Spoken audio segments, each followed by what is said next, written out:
चलिए जानते हैं आज शाम की 50 फटाफट बड़ी खबरों को सिर्फ 10 मिनट में। पर अभी तक आपने इस वीडियो को लाइक नहीं किया है तो लाइक कर दीजिए और आप किस देश, राज्य और जिले की जानकारी चाहते हैं कमेंट बॉक्स में जरूर बताएं। इससे पहले जान लेते हैं खबरों से जुड़ी कुछ सुर्खियां। यूपी में बीजेपी उम्मीदवार को 8 बार वोट डालने वाले शख्स का वीडियो हुआ वायरल। विपक्ष ने की जांच की मांग, केस हुआ दर्ज। लोकसभा चुनाव के लिए 5वें चरण के लिए वोटिंग शुरू, 49 सीटों पर होगा मतदान। ईरान के राष्ट्रपति के हेलीकॉप्टर की 7 घंटे बाद भी खबर नहीं, खराब मौसम में हुआ था क्रैश, बचने की उम्मीद घटी। जम्मू कश्मीर में 2 आतंकी हमले, अनंतनाग में टूरिस्ट कपल को मारी गोली, सोफिया में बीजेपी नेता की हत्या। तबाही मचाने लौटा कोरोना, सिंगापुर में 6 दिन में आए 26,000 नए केस, जून में चरम पर होगा संक्रमण। अशोक गहलोत बोले, हर फेज के साथ खराब हो रही बीजेपी की हालत। पुलिस ने केजरीवाल को बीजेपी ऑफिस जाने से रोका, वापस लौटे आप कार्यकर्ता, विरोध प्रदर्शन हुआ खत्म। दुमका से भाजपा उम्मीदवार सीता सोरेन बोली, देवर देवरानी को बढ़ाया आगे तो दोनों कब्जा जमा कर बैठ गए। तो चलिए बढ़ते हैं दोस्तों अपनी पहली खबर की। लोकसभा चुनाव के 5वें चरण के लिए वोटिंग, आज 49 सीटों पर होगा मतदान। आपको बता दें, देश में चल रहे लोकसभा चुनाव के लिए 5वें चरण के लिए मतदान आज यानी सोमवार को शुरू हो चुका है। 5वें चरण के तहत देश की 49 लोकसभा सीटों के लिए वोट डाले जाएंगे। इस चरण में राहुल गांधी समेत स्मृति ईरानी जैसे कई दिग्गजों का फैसला होगा। सोमवार को महाराष्ट्र की 13, उत्तर प्रदेश की 14, पश्चिम बंगाल की 7, बिहार की 5, झारखंड की 3, ओडिशा की 5 और जम्मू कश्मीर तथा लद्दाख की 1-1 सीट पर मतदान होगा। चलिए बढ़ते हैं अपनी अगली खबर की ओर। जम्मू कश्मीर में 2 आतंकी हमले, अनंतनाग में टूरिस्ट कपल को मारी गोली, शोपियां में बीजेपी नेता की हत्या। बता दें, जम्मू कश्मीर के अनंतनाग और शोपियां 2 अलग-अलग फायरिंग की घटना सामने आई है। शोपियां के हीरपोरा इलाके में आतंकियों ने बीजेपी नेता और पूर्व सरपंच एजाज अहमद पर फायरिंग की थी। उन्हें गंभीर हालत में अस्पताल ले जाया गया है। बताया जा रहा है कि उनकी मौत हो गई है। वहीं अनंतनाग के पहलगाम इलाके में राजस्थान के एक कपल को गोली मारी गई है। बताया जा रहा है कि आतंकियों ने पहलगाम में एक टूरिस्ट कैंप को निशाना बनाया था, जहां जयपुर के एक कपल फरहा और तबरेज को गोली लगी है। दोनों को अस्पताल में इलाज के लिए भर्ती कराया गया। यूपी में बीजेपी उम्मीदवार को 8 बार वोट डालने वाले शख्स का वीडियो हुआ वायरल। विपक्ष ने की जाँच की मांग, केस हुआ दर्ज। जी हाँ, बता दें दोस्तों, उत्तर प्रदेश पुलिस ने रविवार को सोशल मीडिया पर वायरल हो रहे एक वीडियो के संबंध में अज्ञात व्यक्तियों के खिलाफ मामला दर्ज किया, जिसमें एक युवक को धनियाबादी वाले राज्य के एक मतदान केंद्र पर भाजपा उम्मीदवार के पक्ष में कई वोट डालते हुए दिखाया गया है।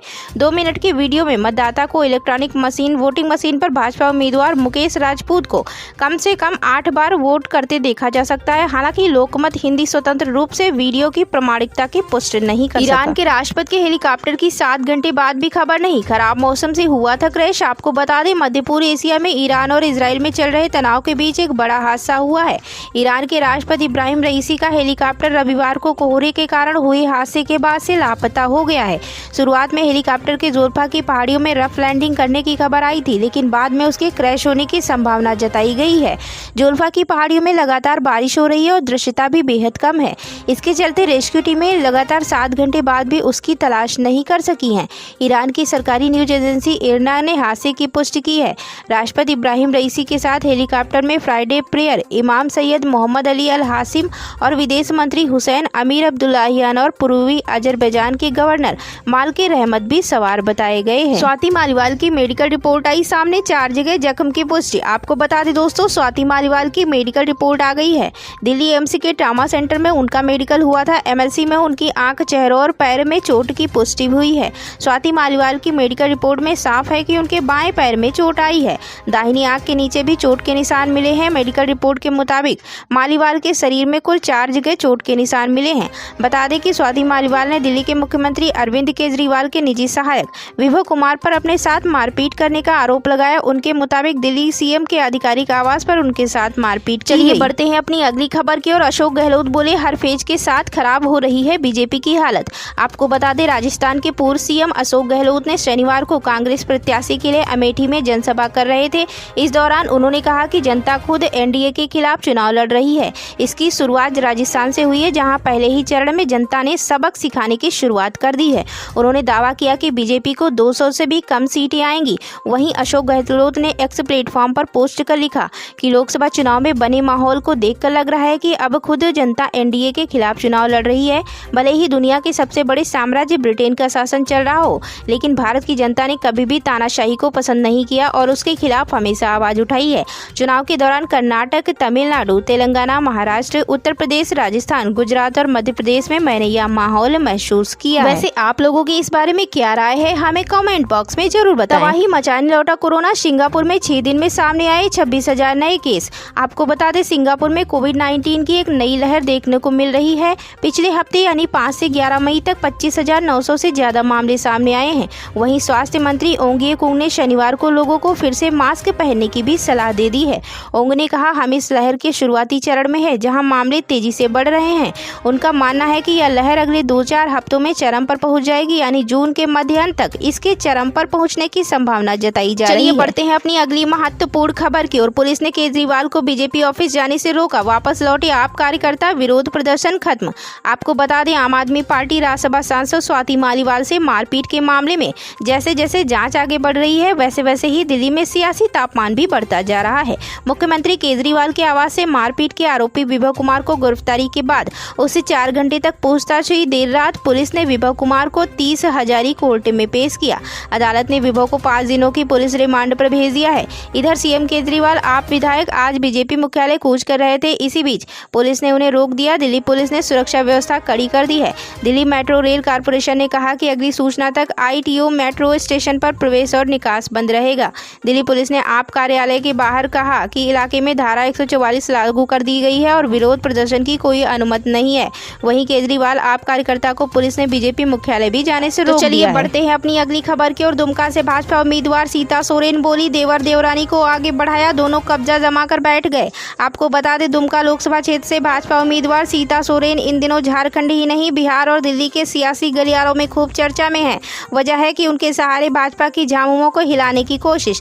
बता दें, पारिवारिक कलह के छींटे बाहर छिटकते ही भाजपा ने अपने ही सांसद सुनील सोरेन को घर बैठाकर सीता को दुमका से झामुमो के खिलाफ मैदान में उतार दिया। सीता भी आदिवासियों से लेकर झामुमो के हर समर्थक से कहती नहीं थकती कि देवर देवरानी को हमने खुद बढ़ाया था, मगर उन दोनों ने तो पूरी पार्टी पर ही कब्जा जमा लिया। चलिए बढ़ते हैं अपनी अगली खबर की ओर। रायबरेली से ऐसी क्या खबर आई जिसने उड़ा दी बीजेपी की नींद? क्या मतदान से पहले ही तय हो गया जनता का मूड? आपको बता दें, यूपी में किसी सीट पर कांग्रेस को सबसे मजबूत माना जा रहा है तो वो है रायबरेली सीट। यहाँ के कांग्रेस समर्थकों में जबरदस्त उत्साह है और उनका मानना है कि राहुल गांधी रायबरेली से 5 लाख से ज्यादा वोट से जीतने वाले हैं। लोगों का कहना है कि 2019 में कांग्रेस यूपी में सभी सीटों पर हार गई, लेकिन रायबरेली में फिर भी जीत गई। इसलिए इस बार राहुल गांधी का इस सीट से जीतना भी तय है। रायबरेली लोकसभा क्षेत्र के लोगों में कांग्रेस पार्टी को लेकर जबरदस्त उत्साह और दीवानगी है। यूपी तक की रिपोर्ट के मुताबिक लोगों का मानना है कि सोनिया इस बार अस्वस्थ हैं, इसलिए उन्होंने चुनाव नहीं लड़ा, लेकिन राहुल गांधी को यहां से भारी वोटों से जिताएंगे। रायबरेली में कांग्रेस की लहर देखने को मिल रही है। बड़े बड़े नेताओं और कांग्रेस शासित राज्यों के मुख्यमंत्रियों ने इस सीट पर राहुल के लिए कैंपेनिंग की है और लोगों का भी कहना है कि रायबरेली से गांधी खानदान का कोई भी व्यक्ति चुनाव लड़ेगा तो वही वोट जीतेगा। एक कांग्रेस समर्थक ने कहा कि रायबरेली सीट गांधी परिवार को समर्पित है।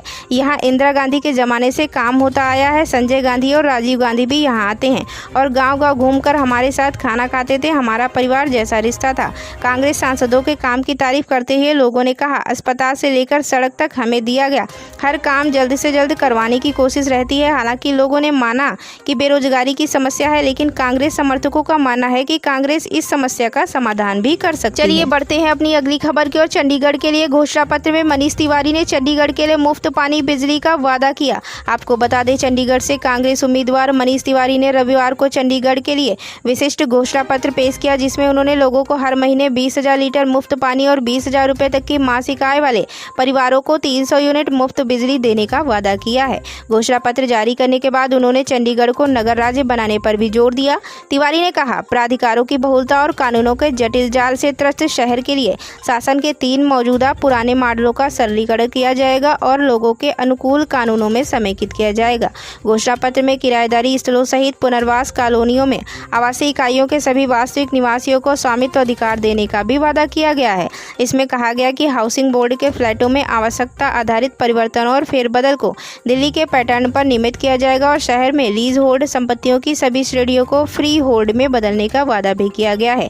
तिवारी ने कहा, इस तरह की कोशिश की जाएगी कि शहर के सभी धार्मिक समूहों, जातियों, पंथों और क्षेत्रों के लोगों समेत सभी वर्ग सौहार्दपूर्ण, शांतिपूर्ण और पारस्परिक रूप से मिलजुल कर रह सकें। चलिए जानते हैं आज शाम की 50 फटाफट बड़ी खबरों को सिर्फ 10 मिनट में। पर अभी तक आपने इस वीडियो को लाइक नहीं किया है तो लाइक कर दीजिए और आप किस देश, राज्य और जिले की जानकारी चाहते हैं कमेंट बॉक्स में जरूर बताएं। इससे पहले जान लेते हैं खबरों से जुड़ी